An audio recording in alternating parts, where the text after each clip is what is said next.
Muitos anos depois, diante do pelotão de fuzilamento, o coronel Aureliano Buendia havia de recordar aquela tarde remota em que seu pai levou para conhecer o gelo. Macondo era então uma aldeia de 20 casas de pau a pique e telhados de sapé, construídas na beira de um rio de águas diáfanas que se precipitavam por um leito de pedras polidas, brancas e enormes como ovos pré-históricos. O mundo era tão recente que muitas coisas careciam de nome, e para mencioná-las era preciso apontar com o dedo. Todos os anos, lá pelo mês de março, uma família de ciganos esfarrapados plantava sua tenda perto da aldeia e, com um grande alvoroço de apitos e tímbalos, mostrava as novas invenções. Primeiro levaram o imã. Um cigano corpulento de barba indomada e mãos de pardal, que se apresentou com o nome de Melquíades, fez uma truculenta demonstração pública do que ele mesmo chamava da oitava maravilha dos sábios alquimistas da Macedônia.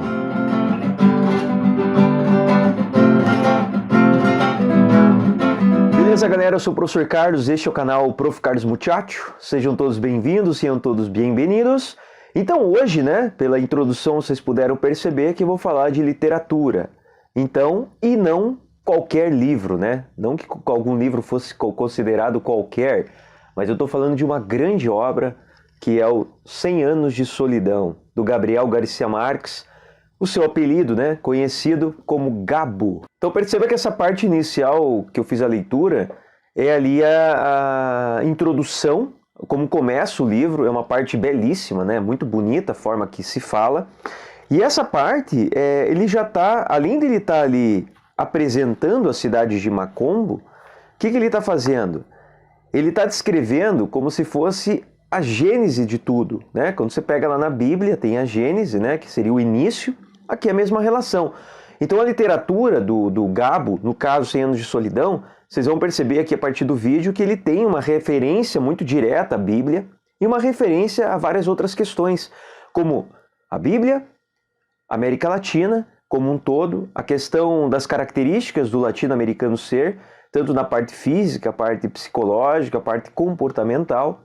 E este livro, 100 Anos de Solidão, ele é considerado um marco, uma introdução do realismo fantástico. Por que realismo fantástico? Olha que interessante. Quando eu falo em realismo, é algo real, algo comum de se acontecer, do cotidiano, assim por diante. Fantástico vem de ficção. Então vocês vão perceber aqui, eu vou ler algumas partezinhas e comentar sobre elas, que a obra ela mescla a questão do real com a questão do ficcional. Aí você diz assim, então ela é uma introdução, é a primeira obra na América Latina a trabalhar aí com relação ao realismo fantástico? Não necessariamente, mas é a primeira obra que repercutiu mundialmente, que trouxe o Gabo, Gabriel Garcia Marques, para o cenário mundial. É considerada esta obra, 100 Anos de Solidão, depois do Dom Quixote, do Miguel de Cervantes, a obra mais famosa, a obra mais importante que a gente tem em literatura de língua espanhola. Isso, novamente, não significa que seja melhor ou pior, mas ela trata ali de questões, trata das características dos personagens que você pode relacionar as gerações e relacionar muitas características do próprio povo latino-americano. Então, Gabriel Garcia Marques é um escritor colombiano, ele ganhou o Prêmio Nobel com relação a essa obra, inclusive, O Prêmio Nobel foi dado a ele no ano de 1982, mas a obra foi publicada no ano de 1967, a sua primeira publicação. Então veja, não significa que quando um autor ganha o Prêmio Nobel de Literatura, significa que ele lançou aquela obra naquele ano, ou no ano anterior, que seja. Isso vale para qualquer tipo de prêmio de literatura.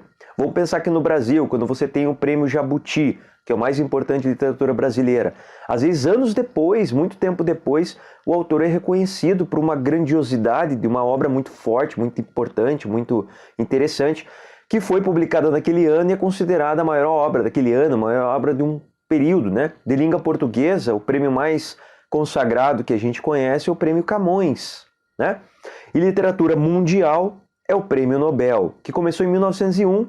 Nós não tivemos nenhum brasileiro, não significa que se vai assim, nenhum brasileiro teve competência. Não é isso, Não vamos ter complexo de vira-lata, achar que a grama do vizinho é sempre mais verde. Você pega o Machado de Assis, genial, consagrado mundialmente. Tem o João Guimarães Rosa. Por que esses escritores não ganharam o prêmio Nobel? Ou, no caso do Machado, que boa parte das suas obras era anterior a 1901, quando começou o prêmio Nobel, ou então eram obras muito regionalistas, como o caso do João Guimarães Rosa. Eu acho que no começo eu falei José, não sei, talvez eu misturei com outro escritor. Nós temos vários outros escritores brasileiros que poderiam, mas às vezes não era uma coisa universal para você chegar a poder ganhar um prêmio Nobel. E tem mais outras questões políticas. Há escritores, vou dar um outro exemplo, para não ficar muito extenso isso. Jorge Luis Borges, argentino. Ele foi, indicado, concorreu a ganhar o prêmio Nobel, mas devido a posições políticas na época, que era contrária à maioria do cenário dos eleitores lá, ou daqueles que votavam com relação ao prêmio Nobel, por ele tinha uma divergência política, ele foi deixado de lado. Então isso acontece também, acontece no Brasil, e não é só isso, né? Nós brasileiros vivemos na América Latina, então muitas vezes a gente se desvaloriza. Então a gente tem aquela coisa de olhar a obra europeia, os livros e as obras dos Estados Unidos e achar que são melhores. Não é questão de ser melhores, né?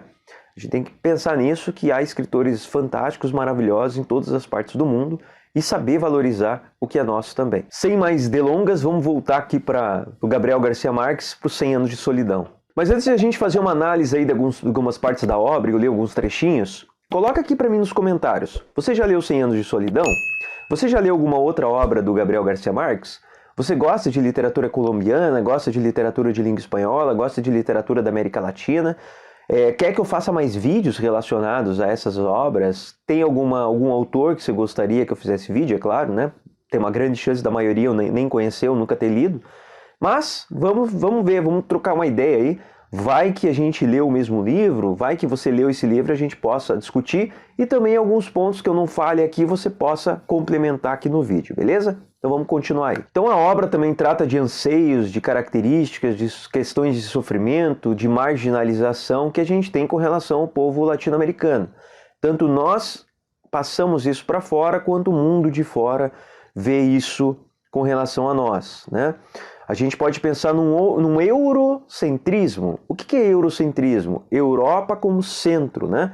Quando a gente estuda muitas obras, quando a gente vai estudar literatura, eu que fiz a faculdade de letras, é muito comum a gente ouvir e estudar autores que são europeus, né? Existe não só europeus, é claro, a literatura russa é muito consagrada, alguns autores dos Estados Unidos e assim por diante.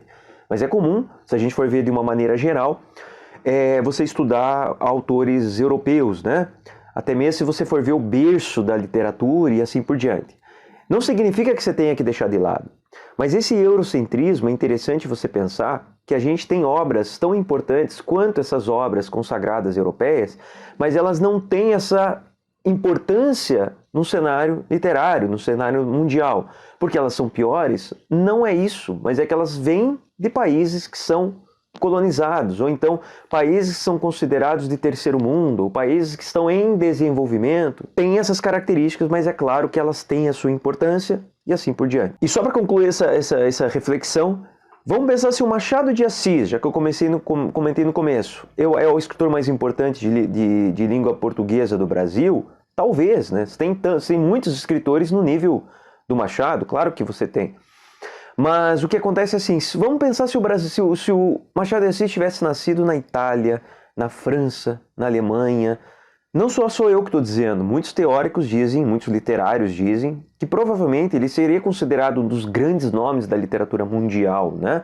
Mas ele nasceu no Brasil e a gente sabe, né? Se ele tivesse nascido nesses países, provavelmente ele seria mais reconhecido mundialmente. Mas voltando à obra 100 Anos de Solidão, então ela se passa na cidade de Macondo.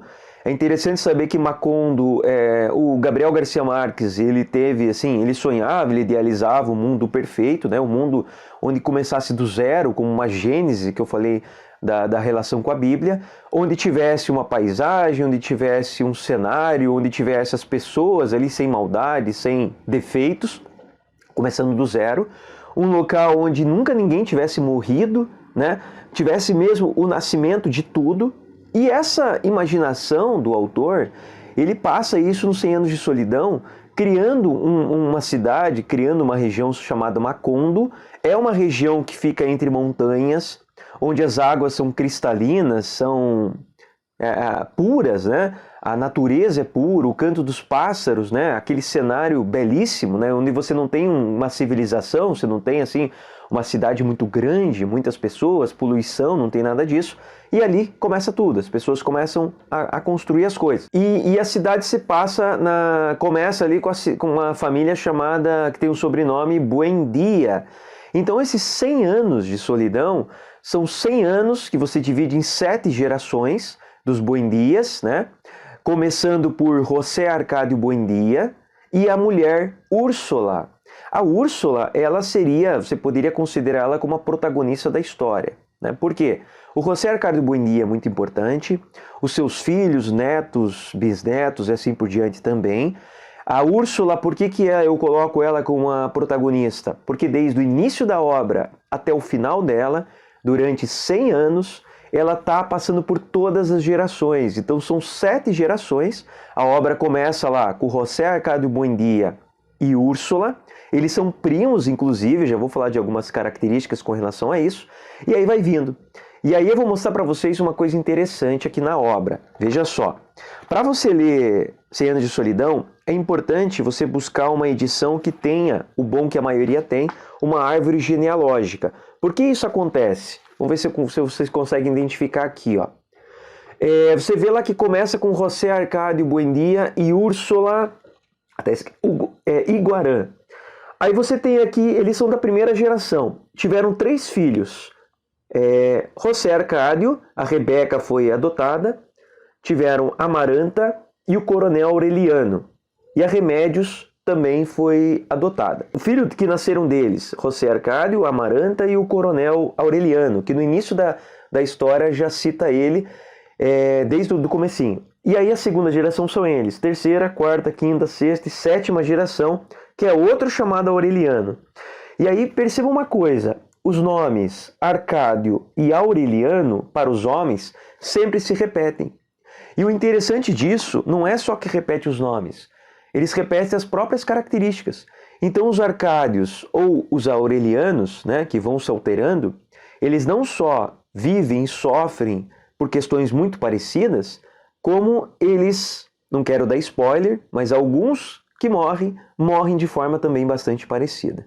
Em poucos anos, Macondo foi a aldeia mais arrumada e laboriosa que qualquer outra que seus 300 habitantes tivessem conhecido.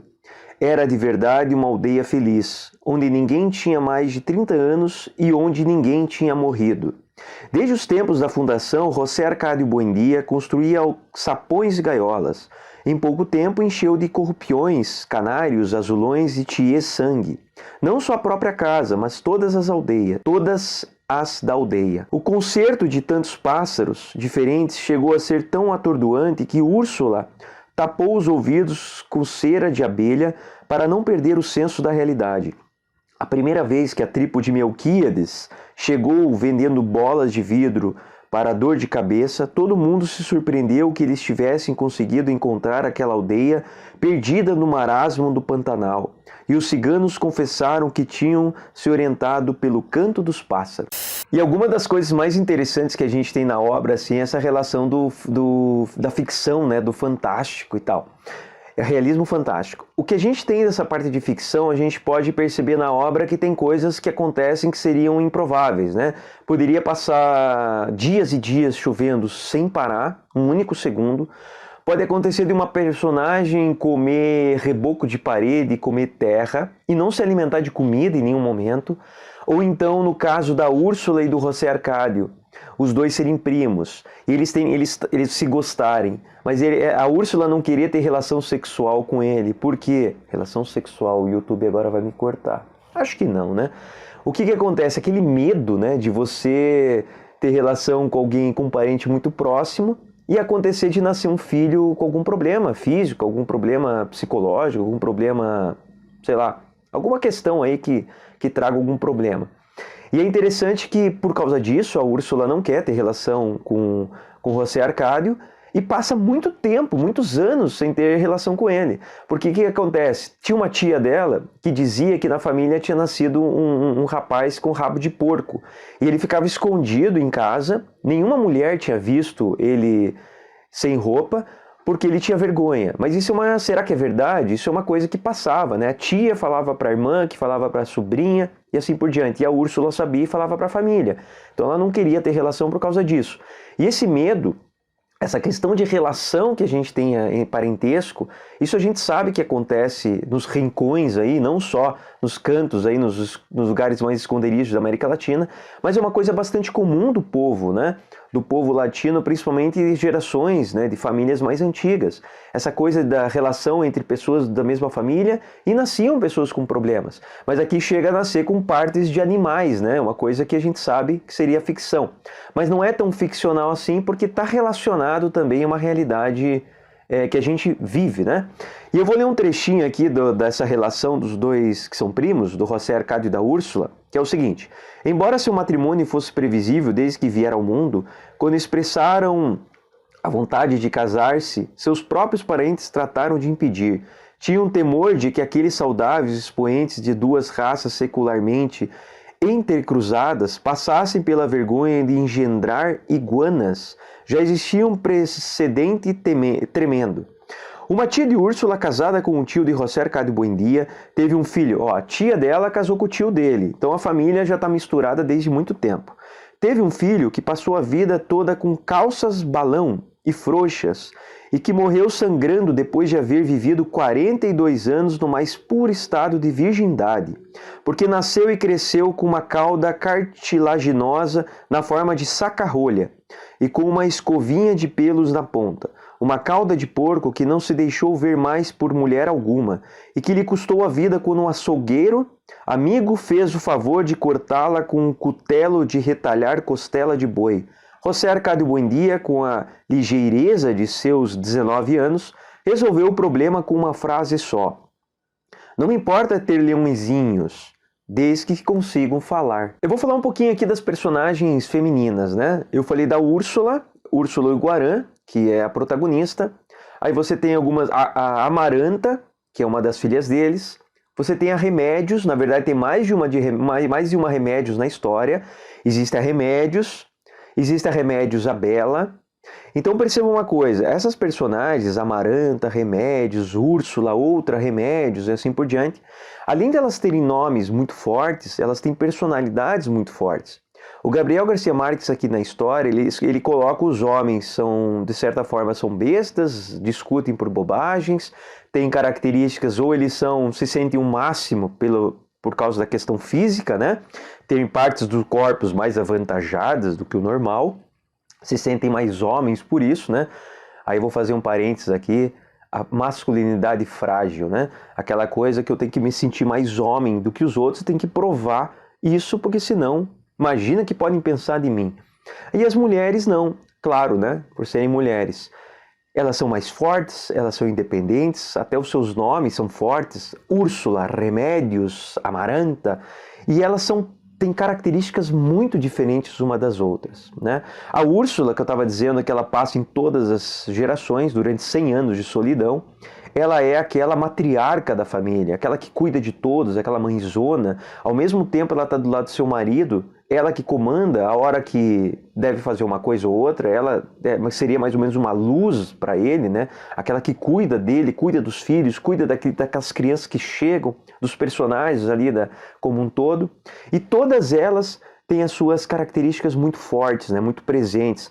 Você fala dos índios, né? Os índios que convivem ali, porque a gente está falando de uma obra que, por mais que tenha sido escrita ali, produzida da década de 60, 1960 e alguma coisa, primeira publicação em 67, retrata o início do século XX. E aí a convivência que você tem ali da família dos Buendias e das gerações próximas, mas com os povos aborígenes que viviam na região também.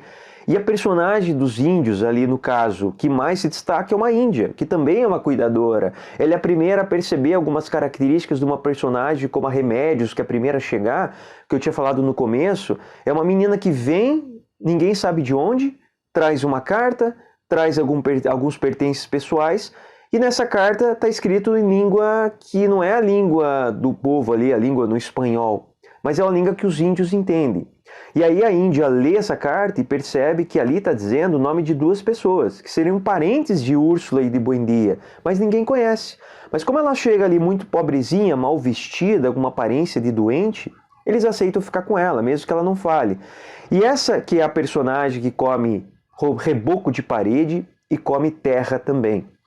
E é interessante que ela só come isso.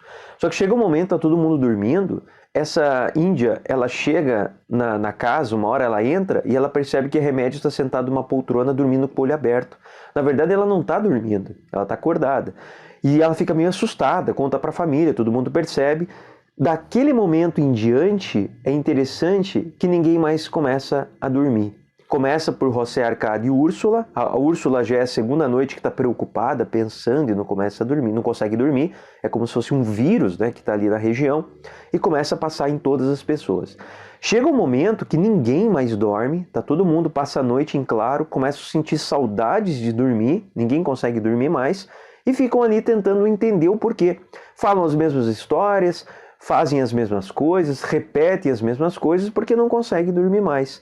E aí, depois acontece mais pra frente na história, alguma coisa, será que vai ter uma cura? Será que vai acontecer alguma coisa? Será que os ciganos vão trazer uma cura?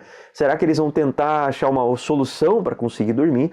Aí só lendo o livro que você vai saber. E essa Rebeca é interessante, que quando ela chegou, além dela trazer essa carta e poucos pertences, ela tinha um saco que fazia um barulhinho, croque, croque, croque, essa onomatopeia é dita na obra também. O que acontece? Eles foram ver, eram os ossos dos pais dela.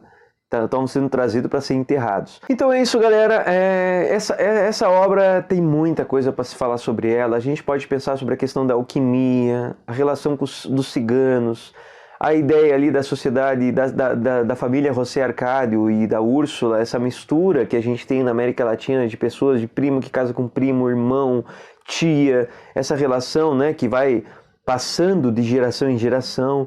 Isso é bastante comum, né, em lugares que a gente tem aqui na América Latina, no Brasil e outros países aqui de língua espanhola e assim por diante. Essa relação, né, de você pensar no início, né, se a gente pensar a relação da colonização, como se os portugueses descobriram o Brasil. Na verdade, eles chegaram aqui e colonizaram, mas a gente já existia há muito tempo, né? Já existiam diversos povos, né, que viviam aqui em nossas terras. Indicação de livro. Leia também do Gabriel Garcia Marques, Amor nos Tempos do Cólera, maravilhosa obra. Leia, assista o filme também, que é protagonizado pela Fernanda Montenegro, pelo Javier Bardem. Obra belíssima, maravilhosa, para muitos também é considerada a sua obra-prima, ou talvez seria a sua segunda obra depois do 100 Anos de Solidão. E eu li também Resgate de um Náufrago e Memórias de Minhas Putas Tristes. São essas obras que eu li do Gabriel Garcia Marques. E um livro de contos que eu tenho aqui. Mas dos romances, são esses 4 que eu li, tá? Escreva para mim se você já leu também. E vamos voltar aqui e falar de algumas coisinhas rapidamente. Então, essa relação da importância da mulher latino-americana, né, suas características, o comportamento dos homens, né, e a relação de você passar de geração em geração, falar, você parece muito seu avô, o jeito de ser, você tem a personalidade muito parecida. Essa relação também é passada muito forte na obra. Essa questão de você criar um mundo novo, um mundo perfeito, né? E no caso, tem uma parte da obra que eu não quero ler para dar spoiler, mas por que eles decidiram ir para essa região? Acontece uma coisa muito peculiar lá, com uma pessoa que é assassinada na cidade onde eles moravam. E o medo e as superstições com relação a essa coisa de o espírito vir te perseguir, ou até algumas coisas que acontecem na obra, só lendo que você vai saber, é muito interessante. Então, leia também. Eu indiquei para vocês agora o Veias Abertas da América Latina. Leia também do Eduardo Galeano, escritor uruguaio, porque ele trata da questão desde 1492, que é o primeiro registro que a gente tem de chegada de europeus aqui no território latino-americano. Não me lembro agora se foi na República Dominicana ou em Bahamas, por ali, primeira chegada que a gente tem registro de europeu. E ele vem trazendo, de forma documental nesse livro, Veias Abertas da América Latina, essa relação com os povos que viviam aqui. A questão das doenças que foram trazidas, os europeus chegaram aqui e morreram por diversas doenças da mata fechada, por onde eles chegaram, a relação de poder, os povos aborígenes, milhões e milhões que morreram, aquilo que foi roubado das nossas terras. Tem um capítulo muito interessante de uma cidade chamada Potosí, que fica na Bolívia. A quantidade de prata roubada pelos europeus é tão grande, que o Eduardo Galeano diz que daria para construir uma ponte de prata desde Potosí, da Bolívia, até a capital da Espanha. Você imagina a quantidade de prata foi roubada. Isso é só um detalhe, né? Sem falar das questões ali do que os europeus faziam com que povos indígenas lutassem entre eles, né, para dizimar a população e eles terem acesso a tudo aquilo.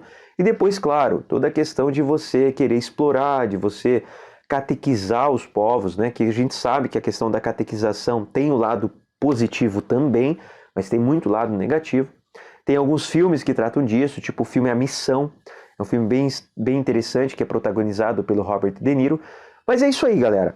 Vamos, sem mais delongas, me conta aqui. Não esquece de curtir o vídeo, manda para quem você acha que vai gostar. Não esquece de ativar o sininho aqui, clicar no botão vermelho. E qualquer dúvida, me escreve aí. Um abraço, até mais. Tchau, tchau.